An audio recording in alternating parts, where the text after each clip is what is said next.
Si Rodriguez, kandidato ko ha? Yes. Okay. Yes.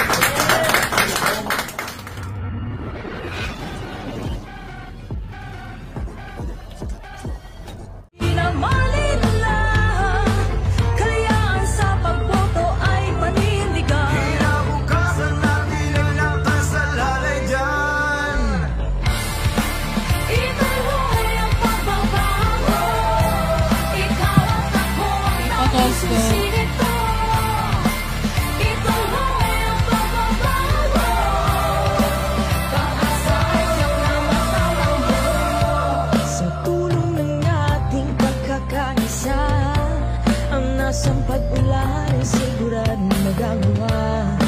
Kaya kung nais mo ng pagbabago, simulan mo na sa iyong sarili mismo. Kaya ngayong darating na pilihan, mag-isip lang di na malinlang. Kalayaan sa pagboto ay panindigan. Kinabukasan na bilang nakasala.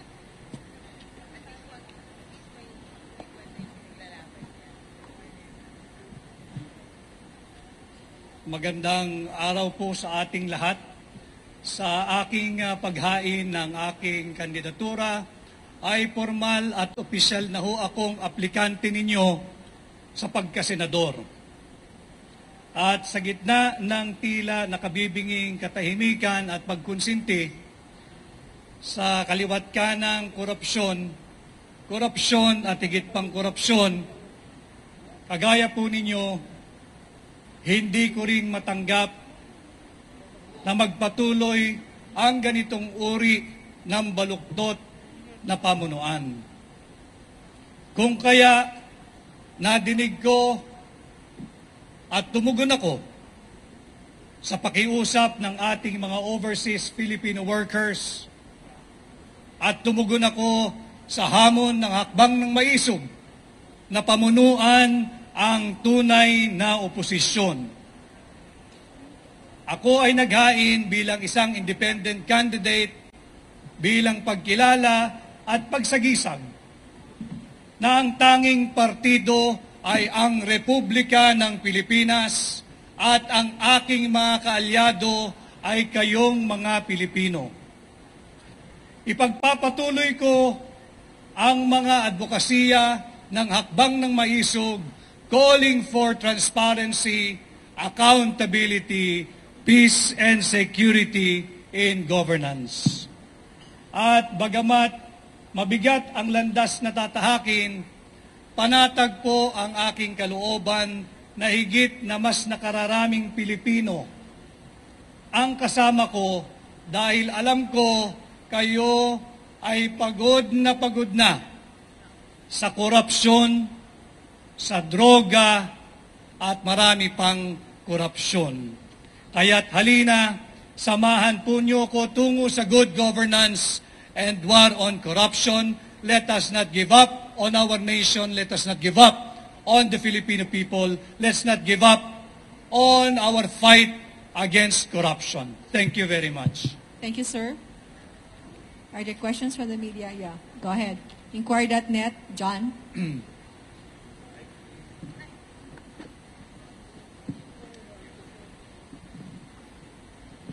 Sir, good afternoon. Good afternoon. Sir, earlier I picked up you said that you represent the real opposition. The real, ang tunay na oposisyon. As opposed to whom po, sir? Dahil wala na oposisyon.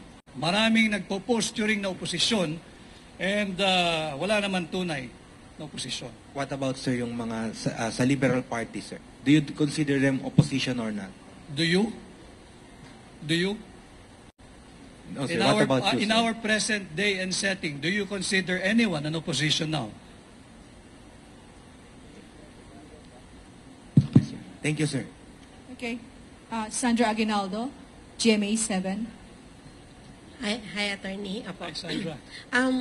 Ngayon po na sabi nyo nga parang kayo kayo yung magre-represent na real opposition. Pero po ba kayong nasaksihan while you were in Malacanang na katiwalian, ayon nga po sa sinabi nyo na yung advocacy nyo to fight corruption?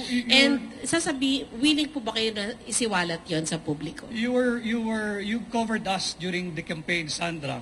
And I think in the earlier part of my stint in the cabinet as the executive secretary, and probably by now, most of you, if not all of you, know the reason why I have to leave the cabinet.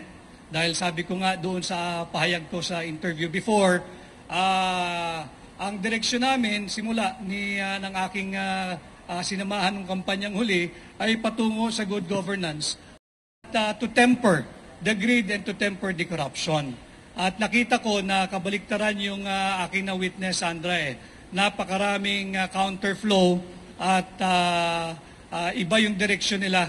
Ayaw nila nung to temper the greed, to temper the corruption. At the second question, please. The other one. Sino po? Meron pa pong tanong? Yeah, Sherian Torres, ABS-CBN. Good afternoon, sir. Hi. Attorney Vic, para lang ma-disabuse yung mind ng mga nakakita.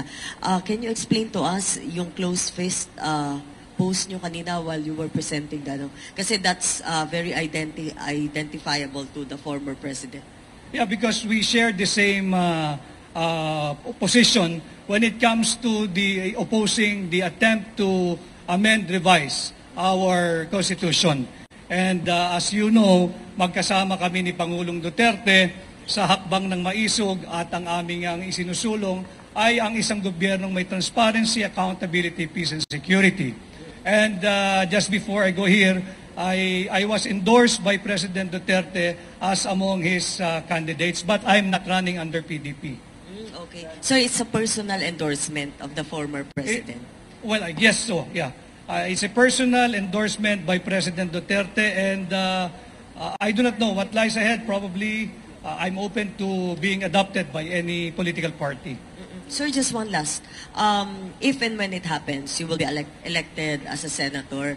What role are you going to play, or what role are you going to adopt inside the chamber?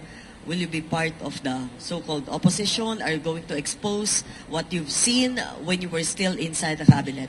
Not only what I have seen when I was inside the cabinet, but I think the more important thing that we should all oppose, whether elected or not, whether ordinary Filipino, sa tingin ko, dito magkakasundo tayong lahat, yung talamak na korupsyon at talamak na korupsyon at higit pang talamak na korupsyon. And when I will be blessed by the mandate of the Filipino people, this is the role that I'll be playing. And if I have a way, if I can make enough alliances, we'll do away with resolution number 1, authorizing liquidation by certification. And would that be, is it also safe to say that if you are going to be allied with, for example, with the majority bloc, you will try to get the Senate Blue Ribbon Committee? I will never be allied with the majority bloc. I am running because I took up the challenge to lead the real opposition. Are there any more questions? Okay. Wala. Okay. Ian from philstar.com. Makipasa lang po ng microphone sa likod. Salamat.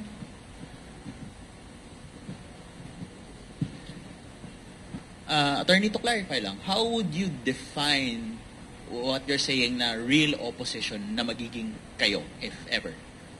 Para lang po malinaw. Malinaw naman sa mga kababayan natin, iyan, ano? Malinaw sa kababayan natin na walang nagsasalita sa gitna ng kaliwat kanan, talamak na korupsyon, laganap na droga at kriminalidad. And I think all elective positions, lahat ng mga elective post at yung mga nahalal in the current Congress, whether Senate or House of Representatives, duty-bound sila na pangalagaan ang interes ng Pilipino, hindi ng iisang partido, hindi ng kung sinong politiko, at higit sa lahat, hindi ang interes ng mga oligarko.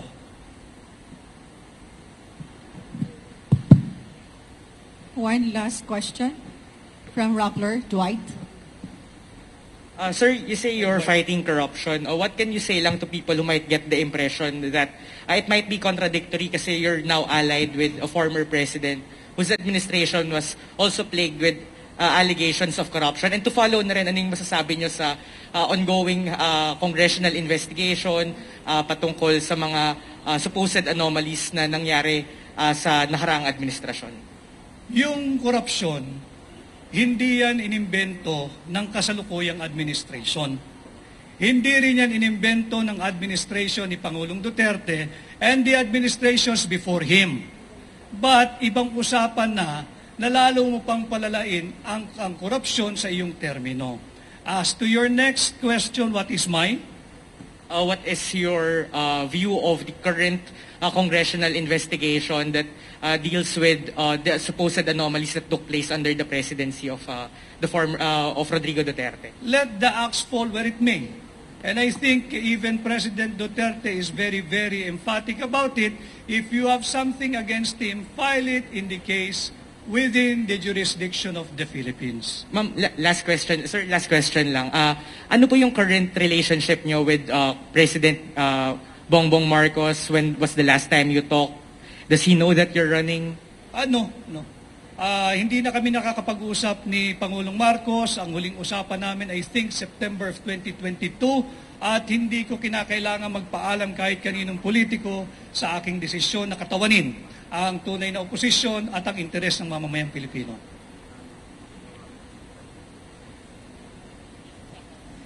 $14 seconds. Opo. Okay na. Sige. Thank you, sir, for the photo op.